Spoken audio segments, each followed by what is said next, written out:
This seat isn't for people like you. Security, remove this man immediately. Rachel Morrison's voice cut through the first-class cabin like a blade loud enough for every passenger to freeze mid-conversation.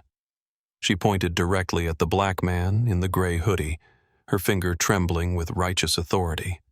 Her face flushed with the kind of confidence that comes from believing you're absolutely right.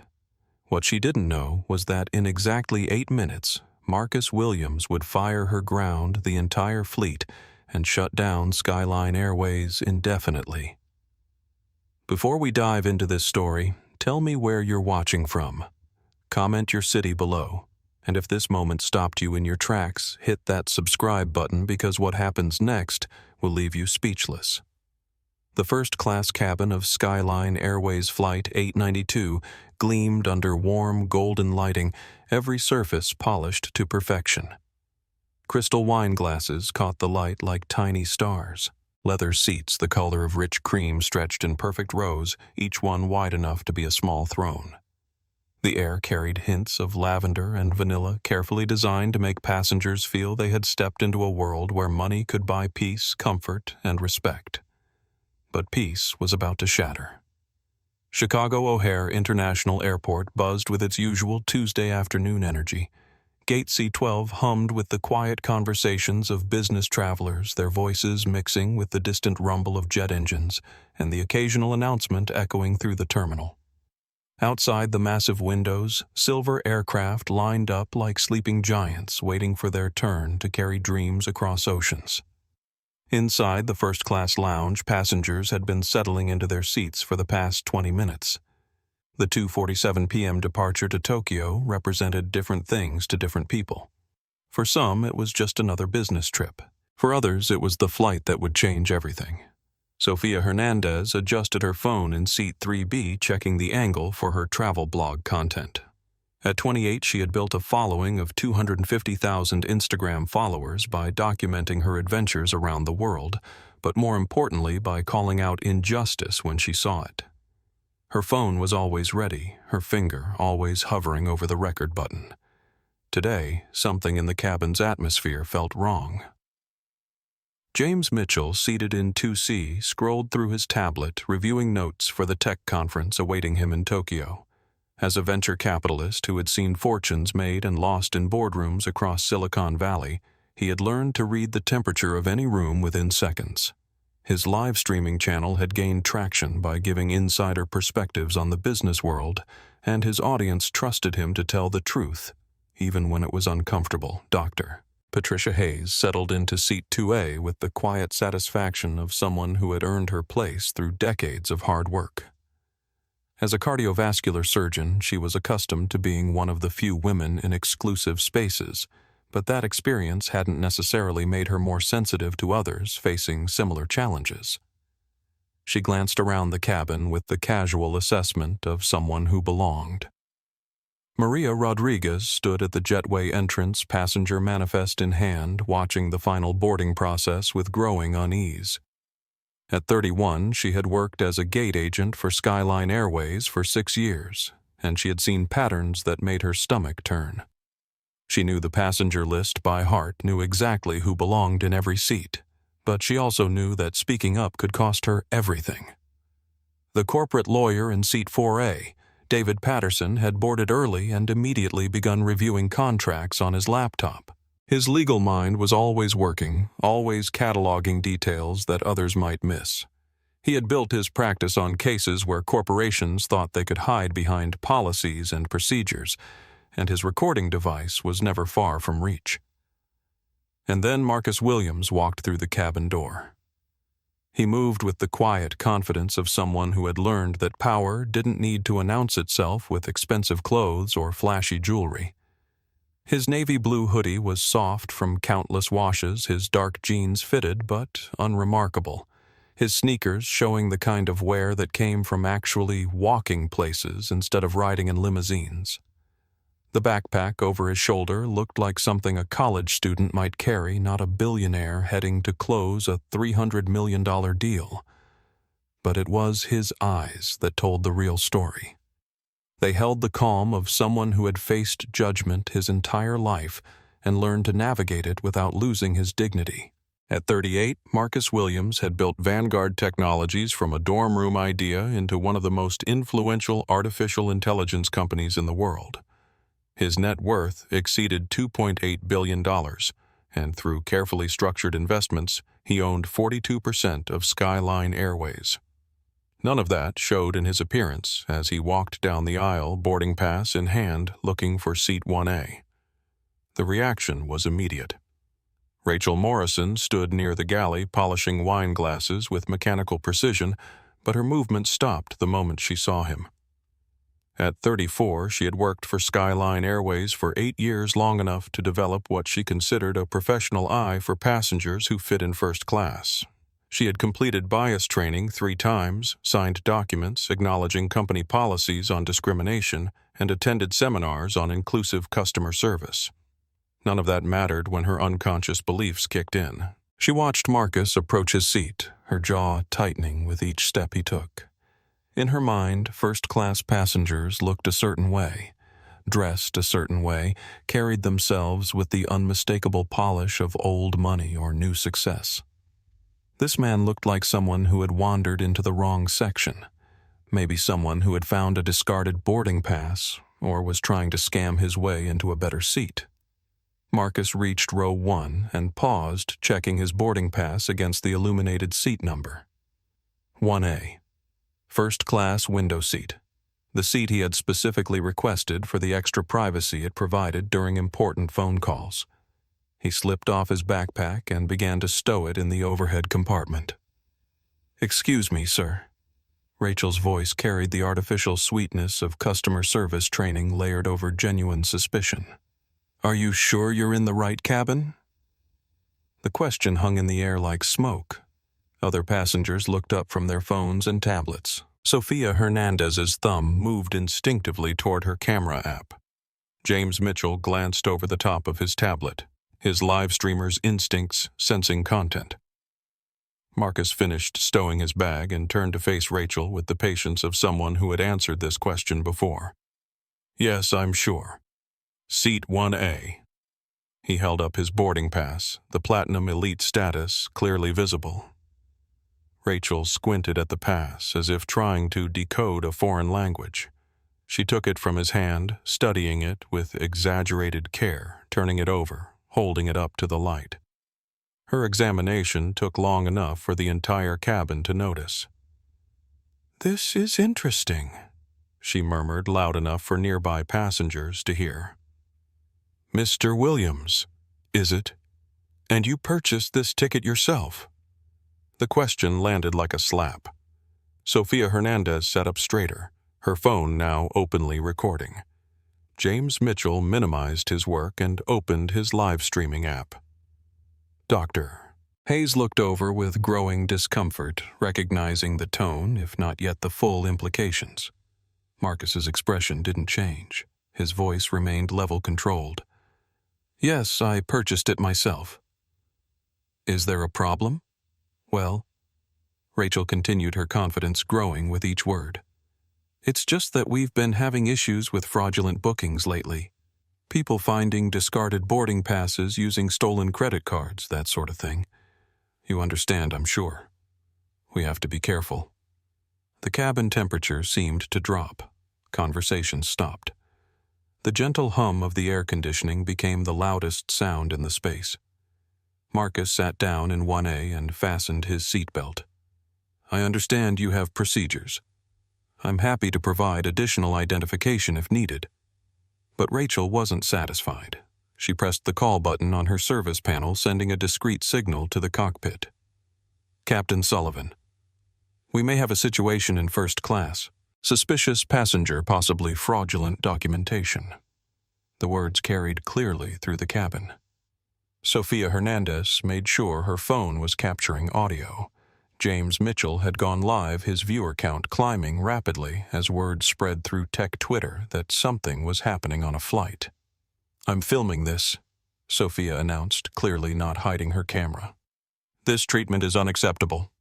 Rachel spun toward her. "Ma'am, please put your phone away. This is a private conversation." Nothing's private when you're discriminating against a paying passenger, Sophia shot back. This is being posted. People need to see this. James Mitchell leaned forward, addressing his live stream audience. We're witnessing something disturbing on Skyline Airways Flight 892. A black passenger in first class is being questioned about the legitimacy of his ticket despite providing all required documentation. Dr. Hayes, who had been silent up to this point, spoke quietly to her seatmate. I've seen this before. This isn't about procedures. The seeds of viral content were already sprouting. Sophia's Instagram story was being shared by followers who recognized the signs of racial profiling. James's tech audience was reposting clips across Twitter and LinkedIn. David Patterson, the corporate lawyer, had discreetly activated his voice recorder and was taking detailed notes. And from the jetway, Maria Rodriguez watched with growing alarm. She knew Marcus Williams' name was on the manifest. She knew his ticket was legitimate, his status was real, his seat assignment was correct. But she also knew that speaking up could end her career. The tension in the cabin thickened like storm clouds gathering before lightning strikes. Captain Derek Sullivan's voice crackled over the intercom, professional but clearly annoyed. Ms. Morrison, what's the nature of the delay? We're already behind schedule. Rachel leaned closer to her communication device, speaking quietly but not quietly enough. Passenger in 1A appears to be using fraudulent documentation. May need removal before departure. Marcus Williams remained seated, his outward calm masking a lifetime of experiences that had taught him to expect exactly this moment. At 38, he had built one of the most valuable technology companies in the world, but success hadn't insulated him from the assumptions people made based on the color of his skin. The first time it happened, he was 16 years old. Marcus had spent months preparing for the national debate tournament in Atlanta. His high school in Detroit had scraped together funds to send him their star student to compete against the country's elite prep schools. He had worn his father's best suit, carried a briefcase his mother had saved for months to buy, and walked into the host hotel with the confidence of someone who belonged. The man behind the registration desk had looked him up and down with the same expression Rachel Morrison wore now. Son, I think you're in the wrong place. The community center is about 6 blocks east. Marcus had shown his registration paperwork, his school identification, even the letter from his debate coach. None of it mattered. Systems down, the clerk had said with a shrug. You'll have to come back when the manager's here tomorrow. Marcus had slept in the hotel parking lot that night, using his debate prep materials as a pillow. The next morning, he had walked back into that lobby and demanded to speak to the manager. This time, with a different clerk on duty, his reservation appeared in the computer immediately, but the damage was done. Marcus had learned that being excellent wasn't enough. Being prepared wasn't enough. Having every right to be somewhere didn't matter if the person with power decided you didn't belong. That night, sleeping on hotel sheets he had rightfully paid for, Marcus had made a decision. Someday, he would have enough power that no one could make him sleep in a parking lot again. More importantly, he would use that power to make sure others didn't have to endure what he had experienced. The path from that hotel parking lot to the CEO suite of Vanguard Technologies had been built on that promise. Marcus's parents had given him the foundation for everything that followed. His mother, Dr. Evelyn Williams, taught 8th grade mathematics at an inner-city school, where budget cuts meant buying supplies with her own money and fighting for her students' futures one test score at a time. She had shown Marcus that true strength was quiet strength, that dignity was something no one could take from you, only something you could surrender. His father, Robert Williams, had worked as an automotive technician for 37 years, coming home each night with grease under his fingernails and stories about fixing problems that others thought were impossible. He had taught Marcus that every system had logic, that understanding how something worked was the first step to making it work better, and that persistence was more valuable than talent. Son, his father had said during Marcus's senior year of high school, the world's going to try to tell you who you are and where you belong. Your job is to listen to your own voice louder than theirs. MIT had offered Marcus a full scholarship based on his artificial intelligence research proposal. His freshman roommate, a legacy student from Connecticut, had spent their first week together asking if Marcus was there on a sports scholarship, assuming that a black kid from Detroit couldn't possibly belong in one of the world's most prestigious engineering programs for academic reasons. Marcus had responded by graduating summa cum laude in 3 years. His first startup, developed in his dorm room, had revolutionized data compression algorithms. When venture capitalists dismissed his ideas during pitch meetings, asking if he had adult supervision for his company, Marcus had bootstrapped the development with freelance coding work and student loans. When the same VCs who had rejected him called 18 months later begging to invest, Marcus had politely declined and sold the company to Google for $50 million instead. The money had been nice. The respect had been better. But it was the 13th time he had been questioned about his presence in a first-class cabin that had prompted Marcus to research airline ownership structures. He had discovered that many airlines, including Skyline Airways, were publicly traded companies where large enough shareholdings could influence policy decisions. So Marcus had started buying.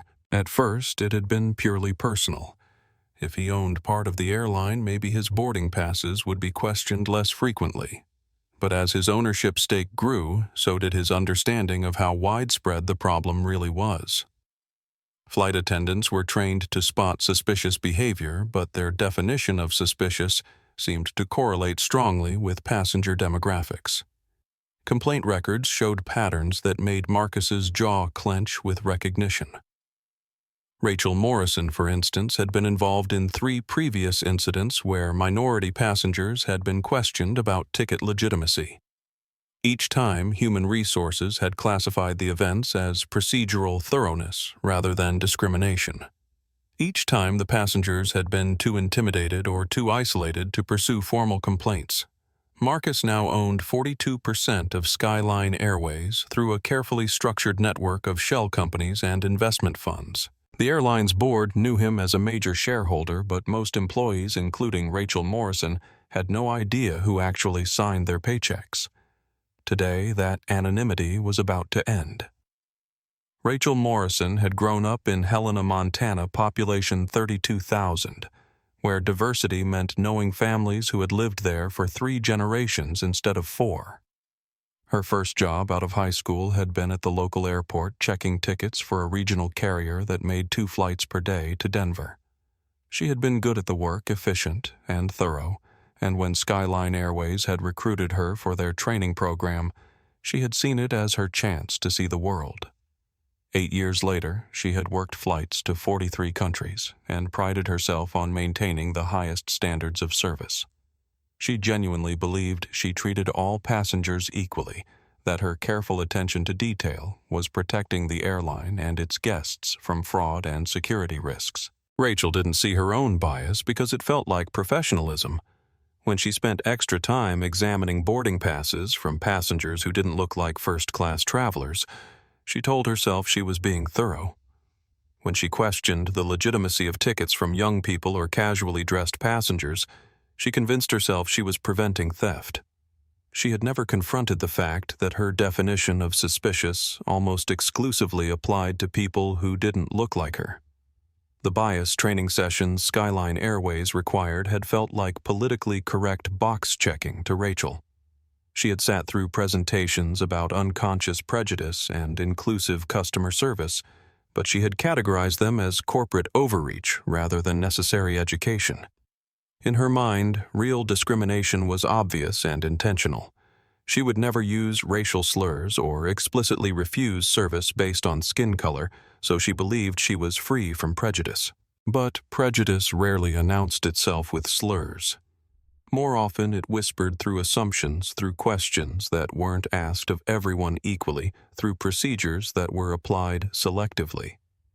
Captain Derek Sullivan represented old-school aviation authority.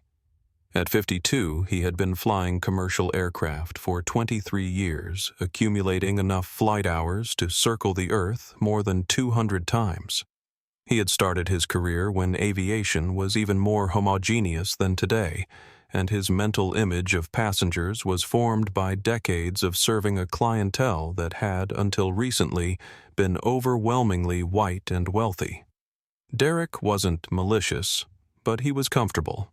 Comfortable with assumptions, comfortable with hierarchies, comfortable with a world where his judgment was rarely questioned.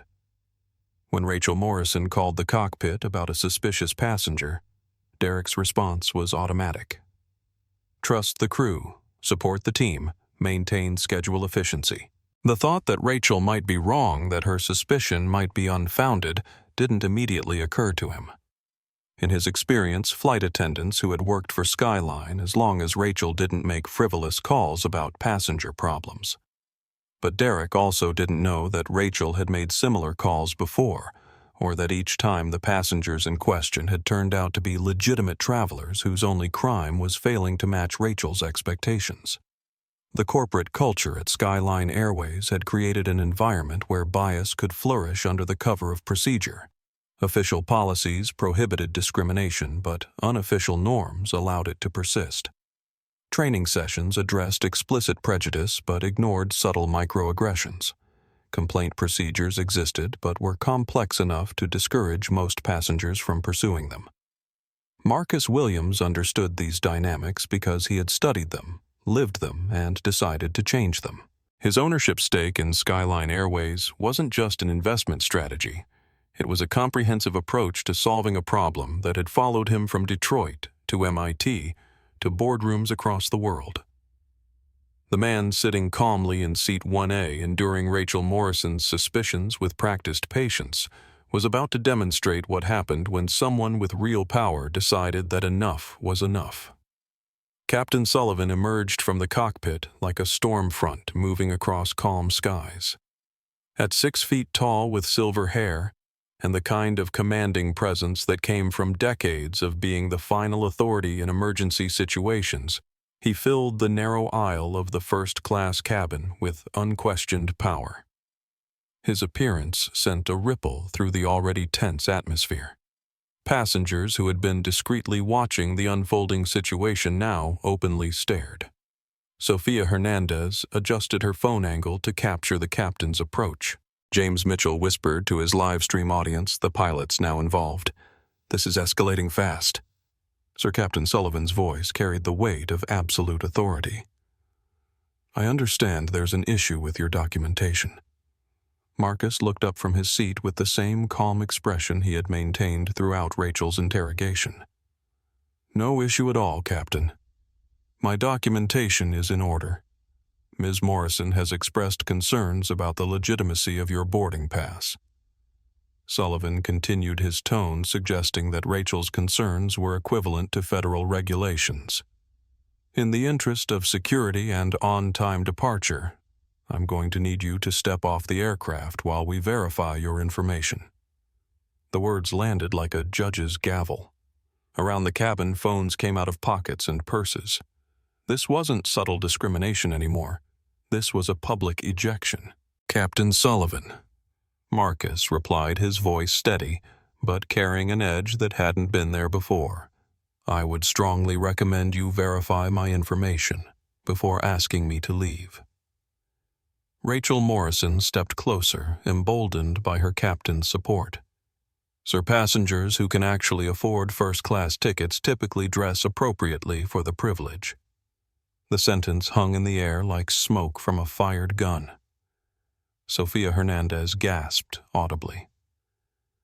"Did you just say what I think you said?" Her phone captured Rachel's face as the words sank in the moment when casual bias became explicit prejudice. James Mitchell's live stream viewer count was climbing rapidly as clips were shared across social media. "This is happening live on Skyline Airways," he narrated for his audience. "A black passenger is being ejected from first class based purely on his appearance." Dr. Patricia Hayes, who had been uncomfortable but silent up to this point, finally spoke. "Excuse me, this treatment is completely unacceptable. I'm a physician and I've traveled extensively. This man has done nothing wrong." Rachel spun toward Dr. Hayes with irritation. "Ma'am, we're following standard security procedures. Fraudulent ticket use is a federal crime. What evidence do you have of fraud? Dr. Hayes demanded. He showed you his boarding pass. He provided identification. What more do you need? David Patterson. The corporate lawyer looked up from his notes with the expression of someone who had just witnessed a textbook civil rights violation. Captain, I'm an attorney, and I'm documenting every word of this interaction. You should know that what's happening here is legally problematic. Captain Sullivan bristled at the implied challenge to his authority. Sir, I'm responsible for the safety and security of this aircraft. If my crew has concerns about a passenger, those concerns take precedence over opinions. Even when those concerns appear to be racially motivated, Patterson pressed. That's a serious accusation, Sullivan replied, but his voice carried less certainty than before. Marcus remained seated throughout this exchange, watching the drama unfold around him with the calm of someone who had anticipated every development. He pulled out his phone and sent a simple text. It's happening. Flight 892. 3 seconds later, his phone buzzed with a response. Everything's ready. Rachel Morrison's confidence was growing with each passing moment of support from Captain Sullivan. She had called for backup and received it. The questioning passengers were being managed. Soon this disruption would be resolved, and they could return to normal service. Sir, she said to Marcus, her voice carrying the satisfaction of someone who believed she was winning. We're going to need you to collect your belongings and exit the aircraft. Security is on their way to escort you. Marcus looked directly at her. Ms. Morrison, are you absolutely certain this is how you want to handle this situation? I'm following procedures, Rachel replied. Passengers who cannot provide legitimate documentation for premium seating are required to move to their appropriate section or leave the aircraft. And you've determined that my documentation is not legitimate based on what criteria? The question caught Rachel off guard. She had expected compliance argument or anger. She hadn't expected cross-examination. Based on standard verification procedures, she stammered, which include profiling passengers by their clothing choices, Marcus asked quietly. I don't profile anyone, Rachel shot back. I treat all passengers equally. Sofia Hernandez almost laughed at the obvious contradiction. Her Instagram story was being shared by dozens of followers, each share expanding the audience for what was rapidly becoming a viral moment of corporate discrimination. James Mitchell addressed his growing live stream audience. We're watching a masterclass in how not to handle customer service.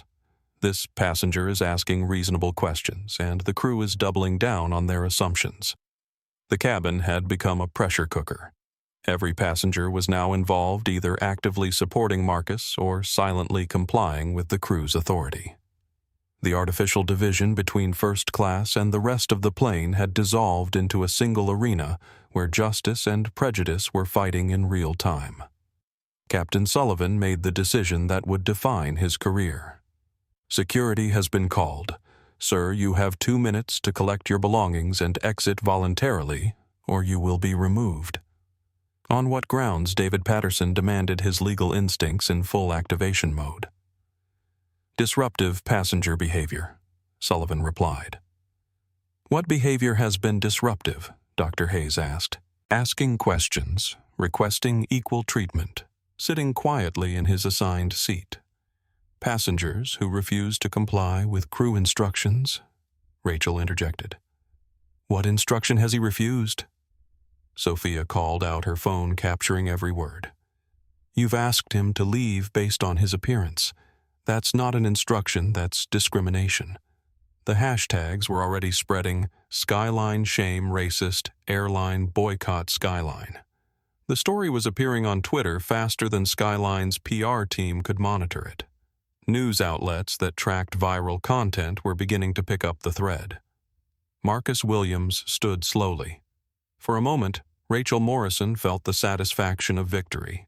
The disruptive passenger was finally complying with instructions. But Marcus didn't move toward the exit. Instead, he reached into his pocket and pulled out his phone. Victoria, he said, clearly placing the call on speaker so the entire cabin could hear. It's me. I'm on flight 892. You need to see the live streams. The phone rang once before a crisp professional voice answered. Marcus, what's happening? Every conversation in the cabin stopped. The name Marcus had just used the familiarity in his voice, the immediate response from whoever Victoria was. These details registered in dozens of minds simultaneously. Rachel Morrison's confident expression began to crack. Captain Sullivan's authoritative posture wavered slightly. Something in the air had shifted like the moment before lightning strikes. Victoria. I'm being asked to leave my assigned first-class seat because your crew believes my boarding pass is fraudulent. Marcus continued, his voice carrying a tone of professional disappointment that sent chills down Rachel's spine. That's impossible, the voice on the phone replied. Your ticket was purchased through our executive services division. Captain Sullivan. Are you there? Captain Sullivan's face had gone pale. This is Captain Sullivan. Who am I speaking with? This is Victoria Palmer, CEO of Skyline Airways. Captain, you're speaking to Marcus Williams, CEO of Vanguard Technologies and our largest private shareholder. The words hit the cabin like a physical force. Rachel Morrison actually stumbled backward. James Mitchell whispered to his live stream, Holy shit. Did she just say what I think she said? Sofia Hernandez's eyes widened as she continued filming. The man who had been calmly enduring discrimination for the past 15 minutes wasn't just another passenger. He was the owner of the airline. Dr. Hayes covered her mouth in shock. David Patterson stopped taking notes and stared. Even passengers from economy class, drawn by the commotion, stood in the aisle with expressions of disbelief. Marcus Williams continued speaking with the same calm authority he had maintained throughout the ordeal. Victoria, I want to review the complaint history for crew members involved in this incident. I also want to understand how bias training has been implemented and monitored. Immediately, Sir Victoria Palmer's voice carried the crisp efficiency of someone who understood that a major crisis was unfolding in real time. Captain Sullivan, Ms. Morrison, you're both suspended from duty, effective immediately. Mr. Williams, I'm sending our regional manager to your location. Rachel Morrison's world collapsed in that instant. The confident, professional flight attendant who had been protecting her airline from fraudulent passengers was now facing the reality that she had just humiliated her company's owner based on nothing more than the color of his skin and the casualness of his clothes. Mr. Williams, she whispered, her voice barely audible above the air conditioning. I didn't know. Marcus turned to face her directly. Ms. Morrison, you didn't know because you didn't ask. You saw my appearance and made assumptions. Those assumptions led you to question my legitimacy, my honesty, and my right to sit in a seat I purchased. Captain Sullivan stepped forward, his authority now completely undermined. Sir, I was following standard procedures. Captain Marcus replied, his voice carrying the kind of authority that came from boardrooms rather than cockpits. There is no standard procedure for removing passengers based on their clothing choices. There is no protocol for questioning ticket legitimacy without evidence. What happened here was bias, pure and simple. The social media explosion was immediate and massive.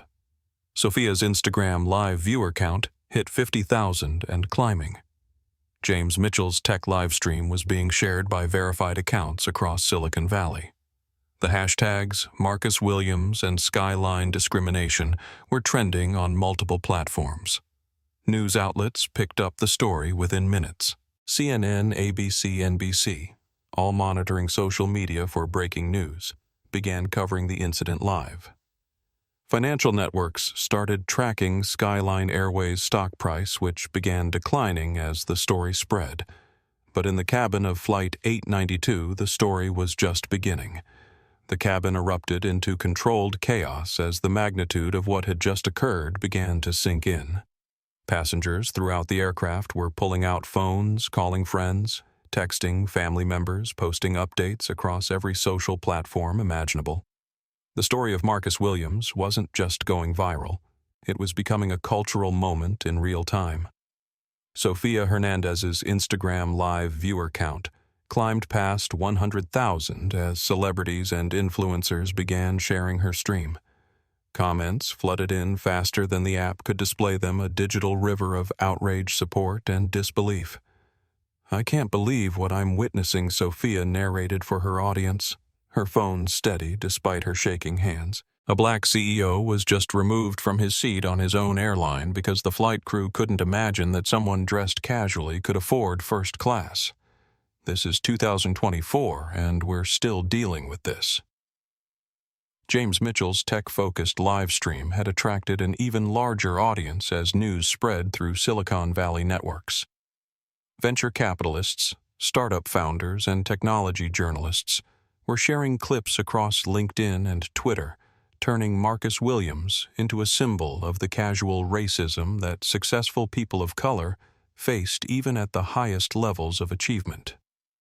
For those just joining, James explained to his rapidly growing audience, Marcus Williams, CEO of Vanguard Technologies, and apparently the largest shareholder of Skyline Airways, has just revealed his identity after being discriminated against by his own employees. The irony is staggering, but the implications are massive. Dr. Patricia Hayes, who had initially judged Marcus herself before recognizing the injustice of his treatment, was now recording her own video message. "I'm a physician, and I've been traveling in first class for 15 years. I've never been asked to verify my ticket legitimacy.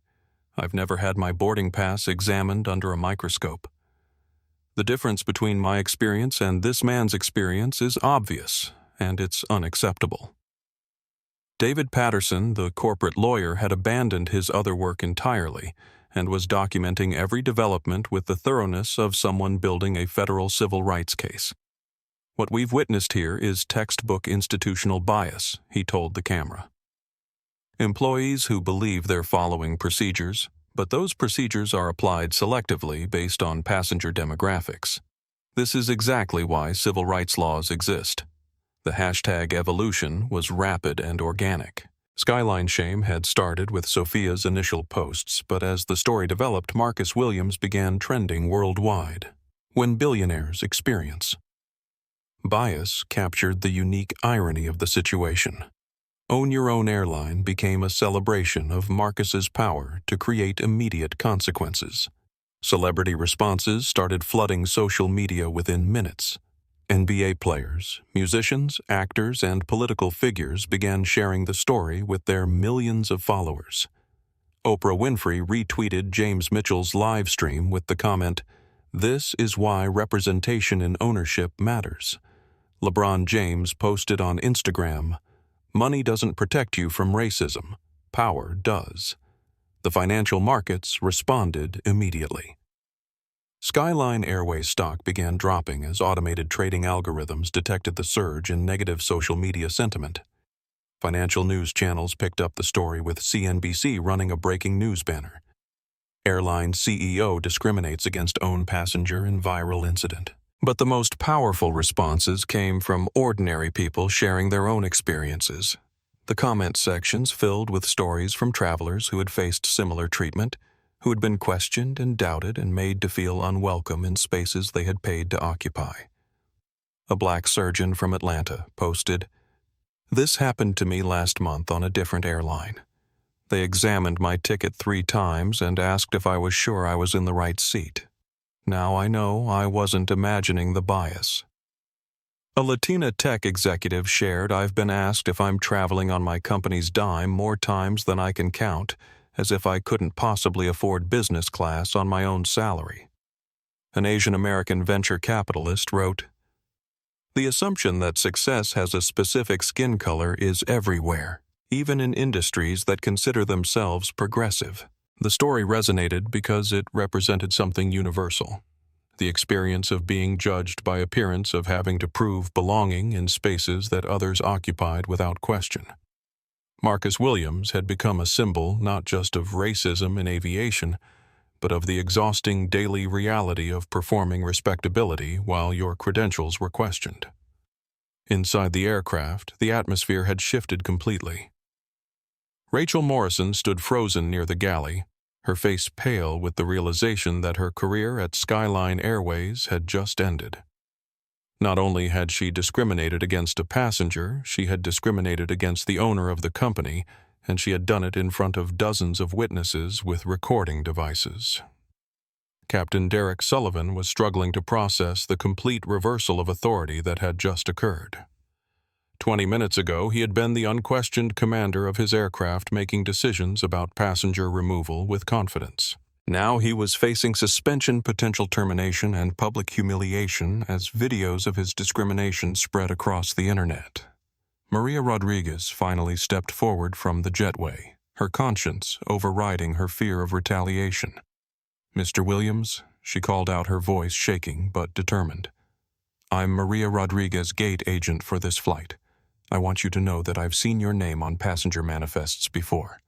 I know you're a legitimate passenger, and I should have spoken up sooner." Marcus turned toward her with something that might have been relief. "Thank you, Maria. It takes courage to speak the truth when your job might be at risk." "I've seen this happen before," Maria continued, her voice growing stronger. "Not just with you, but with other passengers. Some crew members, they make assumptions, and those of us who know better, we stay quiet because we're afraid." Her admission opened the floodgates. A catering supervisor who had been preparing meal service spoke up. "I've seen questionable behavior from this crew before. Passengers treated differently based on their appearance. Management needs to know." A maintenance worker doing final safety checks added, "There's been talk among ground crew about certain flight attendants being more selective about which passengers they scrutinize. We thought it was just gossip." The circle of silence that had protected discriminatory behavior was cracking. Once one person found the courage to speak truth, others followed. The institutional protection that had allowed bias to flourish was dissolving in real time. Victoria Palmer's voice came through Marcus's phone speaker, again addressing the cabin. "To all passengers on Flight 892, I want to personally apologize for this incident. Skyline Airways does not tolerate discrimination in any form, and we will be conducting a thorough investigation into how our policies and training failed to prevent this situation. But the passengers weren't interested in corporate apologies. They wanted accountability." Sofia Hernandez addressed her phone camera. "An apology isn't enough. This isn't an isolated incident. This is a pattern of behavior that was exposed because the victim happened to own the airline. How many other passengers have been treated this way without having the power to fight back?" "James Mitchell," echoed her sentiment to his live stream audience. "The real question is what changes when the cameras aren't rolling, when the passenger doesn't have billions of dollars and equity ownership, when there's no viral audience to hold companies accountable." The story was evolving beyond a simple case of individual discrimination into a broader conversation about corporate culture, training effectiveness, and the mechanisms that allow bias to persist even in companies with progressive policies. News outlets were already reaching out to civil rights organizations for comment. The NAACP released a statement calling for federal investigation into airline industry practices. The Department of Transportation began receiving calls from congressional offices demanding answers. Marcus Williams remained calm throughout the eruption of support and outrage swirling around him. This was exactly what he had anticipated when he chose to fly under his real name, dressed casually without the armor of expensive suits or security details. He had wanted to understand the real experience of his airline, and now he had documentation that would support comprehensive reforms. But first he had immediate decisions to make about the employees who had discriminated against him and the passengers who had witnessed their bias. The power to create consequences was finally in the right hands. The atmosphere in the cabin had transformed from tense confrontation to stunned silence as passengers and crew grappled with the complete reversal of power that had just occurred. Marcus Williams, who 20 minutes earlier had been treated as a potential fraud, now commanded the undivided attention of everyone present. Victoria Palmer's voice continued through the phone speaker, each word carrying the weight of corporate crisis management. Mr. Williams, I have our regional operations manager en route to your location. I've also initiated emergency protocols for bias incident investigation. What are your immediate directives? Marcus looked around the cabin, his gaze taking in the faces of passengers who had witnessed the discrimination, crew members who had participated in it, and ground staff who had remained silent despite knowing better. His response would set the tone not just for resolving this incident, but for defining how Skyline Airways would handle similar situations in the future. Victoria Marcus said clearly, his voice carrying throughout the cabin. I want every passenger on this flight rebooked on competitor airlines at our expense. I want full investigation files for Ms. Morrison and Captain Sullivan by end of business today. And I want a comprehensive review of complaint patterns across all Skyline crew members. Rachel Morrison's legs almost gave out beneath her. The reality was sinking in. She had not only lost her job, but her discriminatory behavior was about to be scrutinized by the highest levels of corporate management. 8 years of employment pension benefits, health insurance, all gone because she couldn't see past her unconscious bias. Mr. Williams? She whispered, her voice barely audible. I never meant. I thought I was protecting the airline. Marcus turned toward her with an expression that mixed disappointment with something that might have been pity. Ms. Morrison, you thought you were protecting the airline from people who look like me. That's not security. That's prejudice. Captain Sullivan stepped forward, his authority completely stripped away, trying to salvage some dignity from the wreckage of his career. Sir, I was following standard procedures for crew concerns. Captain Marcus interrupted. There is no standard procedure that justifies removing a passenger based on clothing choices. You made a command decision without gathering facts. In aviation, that kind of judgment error can be fatal. James Mitchell continued narrating for his live stream audience, which had now exceeded 200,000 viewers, as news outlets began embedding his feed in their own coverage. We're watching Marcus Williams dismantle the power structure that discriminated against him. This isn't revenge. This is accountability. Sofia Hernandez addressed her Instagram audience, which included several verified celebrity accounts that were sharing her content in real time. This is what change looks like when someone with actual power decides to use it for justice instead of just profit. Dr. Patricia Hayes, who had found her own voice during the confrontation, spoke directly to Marcus. Sir, as someone who initially judged you myself, I want to say that what you're doing here is necessary. Too many of us see discrimination happening and convince ourselves it's not our problem. David Patterson looked up from his legal notes with professional admiration. Mr. Williams, you've just created one of the most well-documented civil rights cases in aviation history. The video evidence alone will change how airlines train their employees. But Marcus wasn't finished. He had one more card to play that would demonstrate the true scope of his power and the depth of his commitment to change. Victoria, he continued into his phone cancel Flight 892. Ground the aircraft. Send these passengers home with vouchers for competitor airlines and apologies that acknowledge what they witnessed today. The announcement hit the cabin like a thunderclap. Passengers looked around at each other with a mixture of awe and disbelief. Marcus Williams wasn't just firing the employees who had discriminated against him. He was shutting down the entire operation to make a point about accountability. Furthermore, Marcus added, his voice gaining strength. I want a company-wide investigation into bias incidents over the past 5 years.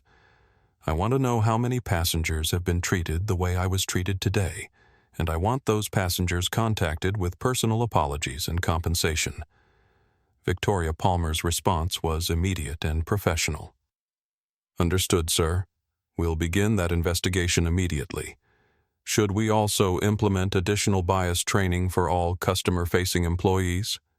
Not just training, Marcus replied. I want new policies, new accountability measures, and new consequences for employees who treat passengers as guilty until proven innocent, and I want regular audits to ensure compliance. The passengers around him were capturing every word, every decision, every moment of this unprecedented demonstration of corporate accountability. But Marcus wasn't performing for the cameras. He was methodically dismantling the structures that had allowed his discrimination to occur. Rachel Morrison finally found her voice, though it came out as barely more than a whisper. "Mr. Williams, I'm sorry. I truly didn't know who you were." Marcus looked at her with an expression that was stern but not cruel. "Ms. Morrison, that's exactly the problem. You shouldn't need to know who I am to treat me with respect. Every passenger deserves the same courtesy you would show someone you recognize as important." The power dynamic had completely reversed. The woman who had questioned Marcus's right to occupy first class was now begging for understanding from the man who owned the airline. The captain who had threatened to have Marcus removed was now facing termination from the passenger he had tried to eject. But perhaps the most significant moment came when Maria Rodriguez approached Marcus with visible determination despite her fear. "Mr. Williams," she said, her voice shaking but clear, "I need to tell you something. This isn't the first time I've seen discriminatory behavior from this crew. I've seen it with other passengers, people who didn't have your resources to fight back. I stayed quiet because I was afraid for my job, but I can't stay quiet anymore." Marcus nodded with something that might have been respect. "Maria, thank you for speaking up now. It takes courage to tell the truth when your livelihood is at stake. You'll be protected for coming forward." Her statement opened the floodgates for other employees who had witnessed problems but remained silent. A baggage handler stepped forward. "I've heard crew members making comments about passengers' appearances during pre-flight briefings." A gate supervisor added, "There have been complaints from passengers about treatment on Skyline flights, but they often get buried in paperwork." Each revelation demonstrated that Marcus's experience wasn't an isolated incident, but part of a broader pattern of institutional bias that had been protected by corporate structures and employee silence. The social media explosion continued to grow. Marcus Williams was now trending in 12 countries. News outlets were leading their broadcasts with the story.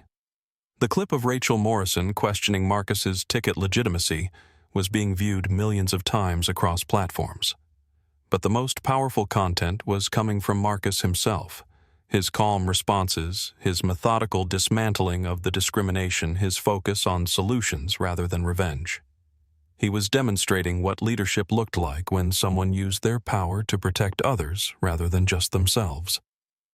Victoria Marcus said, preparing to end the call, "I want quarterly reports on passenger complaints, crew performance metrics, and bias incident tracking. I want this company to become an example of how aviation should treat all passengers." "Absolutely," Sir Victoria Palmer replied. "We'll implement these changes immediately." Marcus ended the call and looked around the cabin one final time. Passengers were still recording, still sharing, still processing what they had witnessed. He had achieved something remarkable, turning a moment of personal discrimination into a catalyst for change. But the real test would come in the months ahead when the cameras were off and the social media attention had moved on to other stories. The question was whether the reforms he had initiated would survive beyond this moment of crisis. For now, though, Marcus Williams had demonstrated that power, when wielded with purpose, could bend the arc of justice in real time. The aftermath of Marcus Williams's revelation unfolded with the swift precision of a corporate restructuring. Within 30 minutes of his phone call with Victoria Palmer, Skyline Airways employees at every level were receiving emergency communications about new protocols, immediate suspensions, and company-wide policy reviews. Rachel Morrison's badge was confiscated by airport security as she was escorted from the aircraft. The woman who had confidently questioned Marcus's right to sit in first class now walked through the jetway without speaking, her career in aviation effectively ended by her inability to see past her own prejudices. Her termination paperwork was already being processed, and her name would be flagged in industry databases, making it nearly impossible for her to find similar employment. But Marcus wasn't seeking revenge. As Rachel reached the gate area, she found an envelope waiting for her. A letter from Marcus recommending counseling resources and bias training programs that could help her understand what had happened and perhaps find a path toward redemption. It was an act of grace that surprised everyone, including Rachel herself. Captain Derek Sullivan faced even more severe consequences. His pilot's license was under federal review. His employment with Skyline Airways terminated immediately, and his 23-year aviation career effectively over. The FAA had opened an investigation into his decision-making process, and other airlines would be reluctant to hire a pilot who had shown such poor judgment in a high-profile incident. Unlike Rachel, Sullivan had not shown any recognition of his errors or willingness to learn from them. His termination letter included no recommendations for rehabilitation, no offers of support. Some consequences were about education and growth. Others were simply about accountability. The passengers who had witnessed the discrimination found themselves in various positions of empowerment and validation. Sofia Hernandez's Instagram following had grown by 50,000 in a single hour, and major media outlets were requesting interviews about her role in documenting the incident. She had gone from travel blogger to civil rights documentarian overnight. James Mitchell's livestream had become the definitive record of the incident, viewed more than 5 million times and cited by news organizations as primary source material. His tech industry audience had transformed the story into a broader conversation about workplace bias and corporate accountability. Dr. Patricia Hayes, who had initially judged Marcus herself before recognizing the injustice of his treatment, became an unexpected advocate for examining one's own unconscious prejudices.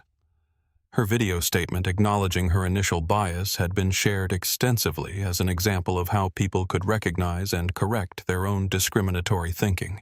David Patterson, the corporate lawyer, found himself with enough documented evidence to file federal civil rights complaints that would strengthen protections for future passengers. His meticulous record-keeping during the incident provided legal precedent that would influence aviation industry practices for years to come. Most importantly, Maria Rodriguez's courage in speaking truth to power had been rewarded. Marcus personally called Victoria Palmer to recommend Maria for promotion to Passenger Advocacy Coordinator, a new position created specifically to handle bias complaints and ensure they received proper investigation rather than bureaucratic burial. The social media explosion showed no signs of slowing.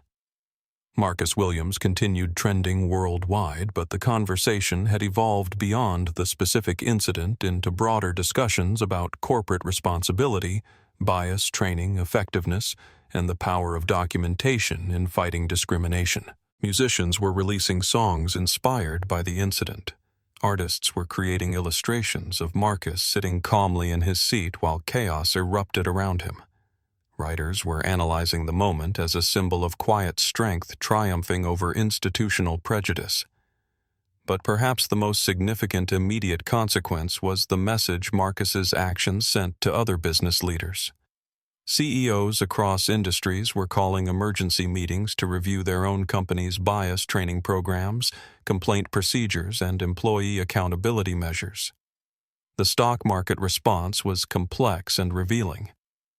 Skyline Airways stock had initially dropped 12% as news of the incident spread, but it began recovering as investors recognized that Marcus's ownership stake and commitment to reform actually strengthened the company's long-term prospects. Airlines with poor diversity records saw their stocks decline as investors worried about their own potential exposure to similar incidents. Marcus himself remained focused on implementation rather than celebration. He spent the rest of the day in meetings with Skyline executives reviewing complaint data, examining training materials, and designing new accountability structures. He wasn't interested in being praised for handling discrimination well. He was determined to prevent others from experiencing what he had endured. The ripple effects extended far beyond Skyline Airways. Other airlines began reviewing their own policies preemptively. The Department of Transportation announced plans for industry-wide bias audits. Congressional representatives called for hearings on discrimination in aviation. But the most meaningful consequences were personal and immediate. Passengers who had previously suffered similar discrimination but felt powerless to fight it began coming forward with their own stories, empowered by seeing someone with resources use those resources to create change. A black surgeon from Memphis contacted Marcus directly. "I've been questioned about my first-class tickets 17 times in the past 3 years. I thought I was imagining the pattern until I saw your story." A Latina tech executive from Phoenix reached out. "Your calm response showed me how to handle these situations with dignity instead of anger. Thank you for demonstrating that strength doesn't require raising your voice." An Asian American venture capitalist from Seattle wrote, "Seeing someone with real power use it for justice instead of just profit gives me hope that change is possible."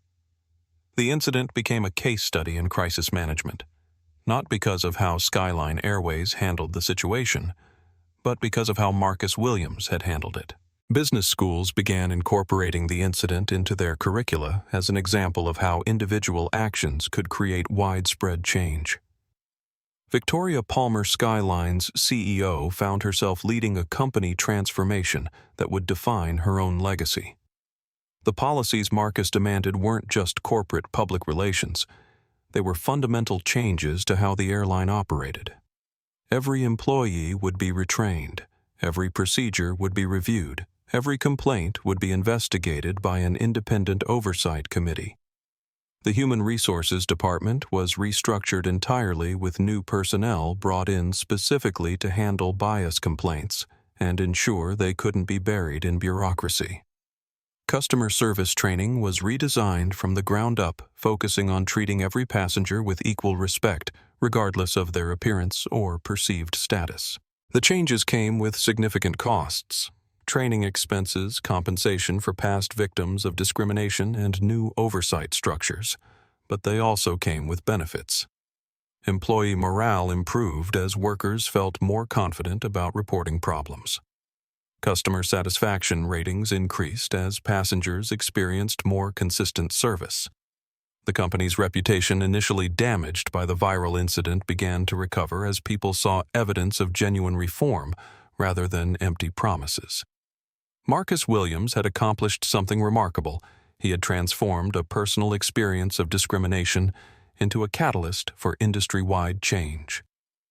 The man who had been questioned about his right to occupy first class had used his actual ownership of the airline to ensure that no future passenger would face similar treatment.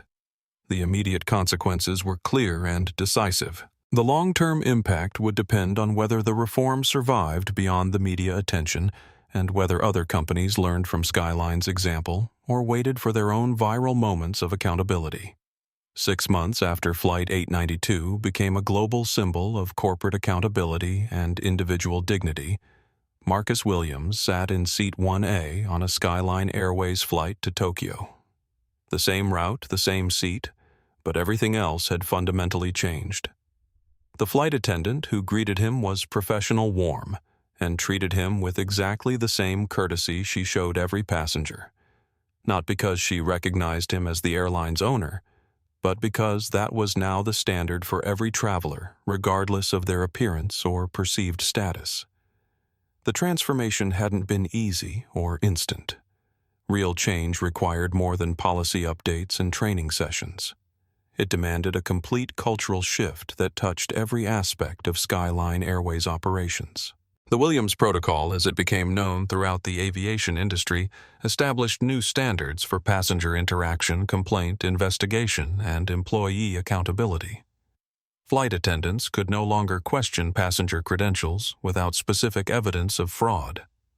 Complaints about discriminatory treatment triggered automatic independent investigations. Employee evaluations included diversity metrics and bias awareness assessments. But the most significant change was philosophical. Skyline Airways had shifted from a company that tried to prevent discrimination after it happened to one that actively worked to ensure it never occurred in the first place. Rachel Morrison had completed an intensive bias counseling program and was now working for a civil rights organization helping other companies understand how unconscious prejudice could destroy careers and damage lives. Her story became a cautionary tale, but also one of potential redemption for those willing to confront their own biases and work toward change. Captain Sullivan had left aviation entirely unable to accept responsibility for his role in the incident. Some people were willing to learn from their mistakes. Others were too proud to acknowledge they had made any. Maria Rodriguez had thrived in her new role as passenger advocacy coordinator, creating programs that empowered customers to report problems and ensuring those reports received serious investigation. Her courage in speaking truth to power had been rewarded with meaningful responsibility and the respect of colleagues who valued integrity over conformity. As Marcus's flight prepared for takeoff, a young black teenager in seat 2B caught his attention. The boy kept looking around nervously, clearly overwhelmed by his first experience in first class. First time, Marcus asked quietly. The teenager nodded. My mom saved up for 3 years to buy me this ticket for my graduation trip. I keep thinking someone's going to tell me I don't belong here. Marcus smiled, remembering his own first flights, the constant worry that someone would question his right to occupy premium seating. You belong anywhere, your ticket says you belong. And if anyone suggests otherwise, you tell them Marcus Williams said that's completely unacceptable. The boy's eyes widened with recognition. Are you really the guy who changed everything? I didn't change everything, Marcus replied, looking out the window as the aircraft lifted smoothly into the sky. I just helped people remember something they already knew. We don't transport passengers based on their clothes or their skin color. We carry human beings with dreams and destinations and dignity. Every single person deserves the same respect. The teenager settled back into his seat with visible relief, no longer worried about belonging. He pulled out a book about computer programming, and Marcus recognized something of himself in the young man's determination to learn and grow. What do you want to study? Marcus asked. Artificial intelligence, the boy replied enthusiastically. I want to build tools that help people instead of judging them. Marcus nodded approvingly. The next generation was already thinking about how to use technology to solve human problems rather than perpetuate human prejudices. That gave him hope for the future. The flight to Tokyo was smooth and uneventful, exactly what air travel should be for every passenger. Marcus completed his work, reviewed his presentation materials, and reflected on how much had changed since that day when Rachel Morrison had questioned his right to sit in the seat he now occupied without incident. The business deal he closed in Tokyo was successful, but it wasn't the most important outcome of his journey. The real victory was in the thousands of passengers who were now traveling with dignity intact, the employees who were working in an environment that valued equality, and the industry that had been forced to confront its own biases. Change hadn't been limited to Skyline Airways. Other airlines had implemented similar protocols, often citing the Marcus Williams incident as motivation for reform. The Department of Transportation had established new guidelines for bias training and complaint investigation. Congressional hearings had led to stronger federal protections for airline passengers. But the most meaningful change was personal and quiet. Marcus no longer traveled with the constant awareness that his presence might be questioned, that his credentials might be doubted, that his dignity might be challenged. He could simply be a passenger heading to his destination like everyone else. As the aircraft crossed the Pacific Ocean carrying dreams and ambitions toward Tokyo, Marcus Williams understood that his story had become bigger than his individual experience. It had become proof that one person with courage and power could bend the arc of justice toward fairness for everyone. The fight for equality wasn't over. It probably never would be. But progress was real. Change was possible, and dignity could triumph over prejudice, when people decided that silence was no longer acceptable. Marcus closed his eyes and allowed himself a moment of quiet satisfaction. He had used his power not to seek revenge, but to create a world where the next person wouldn't have to endure what he had experienced. That was legacy worth building one flight at a time. If this story moved you, please hit that like button and share it with someone who needs to hear this message of courage and justice.